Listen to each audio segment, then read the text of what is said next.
Good morning. Ngasigi video habada yung minarase ko ado 99 portal gi manifestation to biba adagi atay ko hadi ritual macha ina ngarang khraw khibodo hai tare ko hadi meditation gumba to ba hadi negative energy ke ka negative thoughts ke ka release to hon ba kolan ba sugum ma yam loina to bibe ai ko aduga amana amu akoina tawba yabase ko ai card message han hairage aduga ai haipetang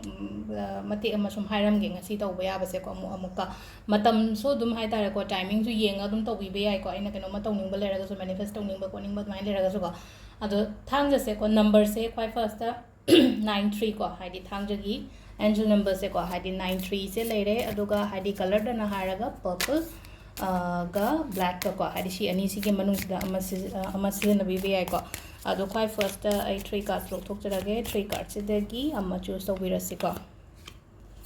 chile go ka card o hum se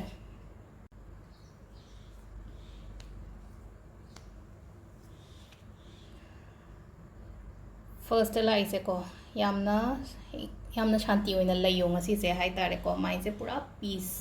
hai tare ko shout the bi khot the bi du maina hai tare ko adagi amu haidi portal oi banina portal gi energy se am thina keno to oi bado hai tare ko 99 purnima gumba sugumba lakko matam se hai tare ko phattaba khanba phattaba to bu matam da haidi adu do ina attract tarokani ba adu du na yari ngai hai tare ko ngasi numit se da apawa kan khanbi ba haidi oirakani ko oidaba thaba ka sum leram se haidi oirakani ko soidana oirakani ko nomadi pharakani ko haibagi adugi wakal do khanba hai tare ko ai hai saubi gano copy gano yamna monda hai tare ko mood se am nungai na leibi bo copy bo ko ani shubas na confusions kumba yamna leiba do haji se ngasi se hadi tau sira tau chira kaina khanjana ba pot kumba leiba ko pa adonga sai aina aigi thamoi dagi tholakpa hai tare ko hadi nang na pamjaba do hai tare ko dumai taroga tauba ya natraga na hadi ai do taseng na hadi decide tauba ngamdre haraga di ko kana no magumba dum tana bi be ai ko ai tawdoi sibo hadi second opinion gumba lobi ba hai tare ko ahum subagi sina mu hai tare ko 9 of cups like ko 9 of cups se hai tare ko akoina khanba ina pamiba kholiba pot mayam se phangjaba adumaina su oi ko aduga amada su message ama su sumaina hai ma se ko nangna manifestation tawbo ko pa adumaina adumba tawu matam da hadi nangona phangani haibagi adugi message sam su piri ko aduga timing se hapetang hairage ko hadi tang mapan gi timing afaba se ko ayuki pung 3 minute 13 dagina 9 minute 5 phawum leire ko adagi amuk 13 ga minute 13 dagina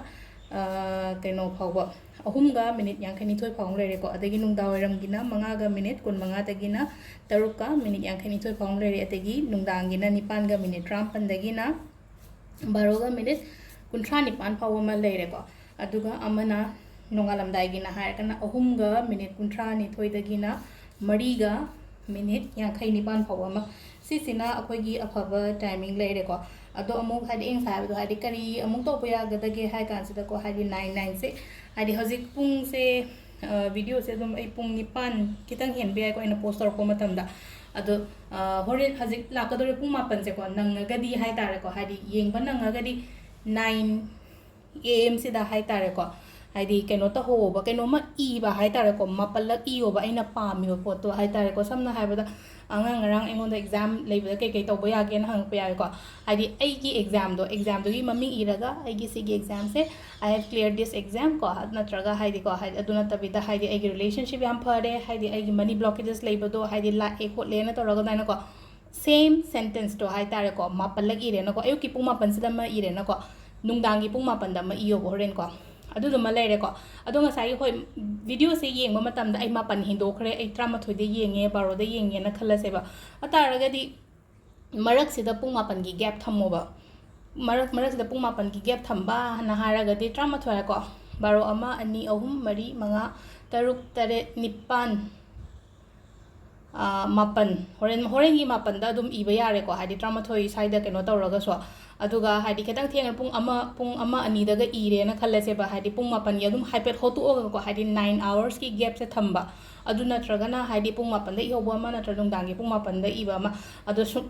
hadi mapan je sunang nang dre horen thiang na nung dawram yenge na khallase ba ataraga di nung dangi 9 pm sida chapchana hai tare ko aina pame wa pot se hadi iraga che to dum thambiyo ko hadi pum nung da karai no hapchala ko hadi ai pot to oira kan da heng burn to thoga mai kino do lang thoki bi hai ꯂꯪꯊꯣꯛꯄꯤꯈꯣꯀꯣ ꯑꯗꯨꯗꯣ ꯑꯗꯣ ꯁꯤꯁꯦ ꯑꯩꯈꯣꯏꯅ ꯇꯧꯕ ꯌꯥꯏꯀꯣ ꯍꯥꯏꯗꯤ 9 ꯄꯣꯔꯇꯦꯜꯒꯤꯗ ꯇꯧꯕ ꯈꯣꯠꯄ ꯃꯌꯥꯝꯁꯦꯀꯣ ꯑꯗꯣ ꯁꯤꯗ ꯂꯩꯔꯦ ꯑꯩꯈꯣꯏ ꯉꯁꯤꯒꯤ ꯚꯤꯗꯤꯑꯣꯁꯦ ꯃꯌꯥꯝ ꯊꯦꯡꯛ ꯌꯨ